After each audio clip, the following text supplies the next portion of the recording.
हुड्डा के गढ़ में एक बार फिर सेंध लगाने के लिए भाजपा जी तोड़ प्रयास कर रही है। रोहतक लोकसभा से भाजपा प्रत्याशी अरविंद शर्मा के समर्थन में अकेले झज्जर जिले में सीएम नायब सैनी और पूर्व सीएम मनोहर लाल खट्टर एक के बाद एक तीन बड़ी रैलियां कर चुके हैं। इसी कड़ी में आज झज्जर के बेरी इलाके में भी भाजपा ने विजय संकल्प रैली का आयोजन किया, जहां पहुंचकर नायब सिंह सैनी ने कांग्रेस पर खूब निशाने साधे। नायब सैनी ने कहा कि कांग्रेस ने केवल झूठ बोलकर वोट लिए थे, मगर अब की बार रोहतक लोकसभा की जनता ने कांग्रेस से मुंह मोड़ लिया है, जिसके चलते इस चुनाव में कांग्रेस प्रत्याशी दीपेंद्र हुड्डा करीब 5 लाख वोटों से हारेंगे।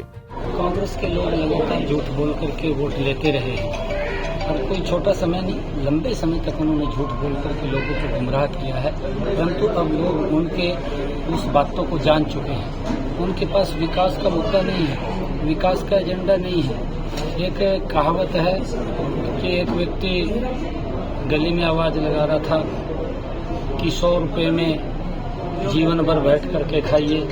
ये इनका कांग्रेस का घोषणा पत्र है और लोगों ने सोचा भी ये कौन व्यक्ति आ गया जो ये कह रहा है कि 100 रुपये में जीवन भर बैठ करके खाइए। तो बाहर निकल करके देखा चटाई बेचने वाला था कि चटाई के ऊपर बैठ करके सारा जीवन भर खाइए। ये हालात कांग्रेस के हैं, कांग्रेस की यही घोषणाएं हैं और देने के लिए कुछ नहीं है लोगों को। ये इस प्रकार की हालत है, लोग समझ चुके हैं इनके कार्यों को भी, इस प्रकार से इनके समय के अंदर भ्रष्टाचार होता था और भ्रष्टाचार के कारण गरीब व्यक्ति को ऊपर उसका असर पड़ता था, लोगों के ऊपर उसका असर पड़ता था, उन तक लाभ नहीं पहुंच पाता था। ये लोग बखूबी समझ रहे हैं और अब यहाँ से पिछले बार तो ये दीपेंद्र हुड्डा मेरे ख्याल से 2000 वोटों से हारा था, अब की बार 7,500 से हारा था, परंतु अब की बार 17,500 तो कराएंगे। लोगों ने जो संकल्प लिया है, जिस दिन नॉमिनेशन फाइल किया था कि 5 लाख वोटों का मार्जिन यहाँ से रहने वाला है,